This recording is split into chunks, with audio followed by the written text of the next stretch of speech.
ការកាត់ទោសមេដឹកនាំខ្មែរក្រហមរបបកម្ពុជាប្រជាធិបតេយ្យឬរបបខ្មែរក្រហមជារបបប្រល័យពូជសាសន៍ដ៏ខ្មៅងងឹតនៃប្រវត្តិសាស្ត្រកម្ពុជាដែលធ្វើឲ្យប្រទេសជាតិធ្លាក់ដល់ចំណុចសូន្យប្រជាជនរស់នៅទាំងទុក្ខវេទនាដូចធ្លាក់នរកទាំងរ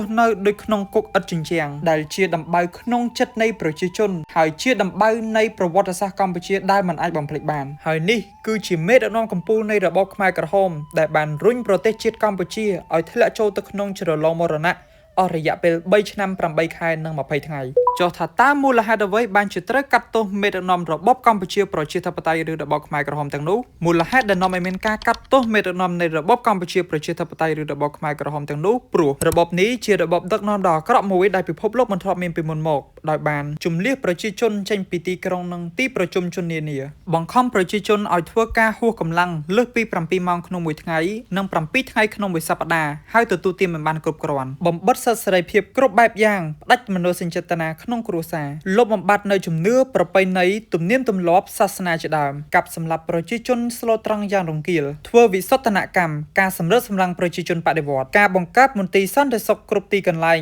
គឺគុកអំពើវិនាសកម្មទាំងអស់ខាងលើនេះវាផ្ទុយទាំងស្រុងទៅនឹងសន្ធិសញ្ញាអន្តរជាតិដែលចែងអំពីឧក្រិដ្ឋកម្មសង្គ្រាមឧក្រិដ្ឋកម្មប្រឆាំងមនុស្សជាតិឧក្រិដ្ឋកម្មប្រល័យពូជសាសន៍បញ្ហាទាំងអស់ខាងលើនេះនាំឲ្យរដ្ឋាភិបាលកម្ពុជាបានធ្វើសំណើទៅកាន់អង្គការសហប្រជាជាតិដើម្បីបង្កើតតុលាការកាត់ទោសមេដឹកនាំខ្មែរក្រហមហៅថាតុលាការកូនកាត់ឬសាលាក្តីខ្មែរក្រហមការកាត់ទោសនេះមានទិសដៅដើម្បីផ្សះផ្សាជាតិបង្រួបបង្រួមជាតិទប់ស្កាត់កុំឲ្យមានរបបនេះម្ដងទៀតព្យាបាលផ្លូវចិត្តដល់ជនរងគ្រោះជាមេរៀនដល់មេដឹកនាំជំនាន់ក្រោយកុំឲ្យយកគំរូដ៏អាក្រក់របស់មេដឹកនាំរបបខ្មែរក្រហមនេះទៀត Thank you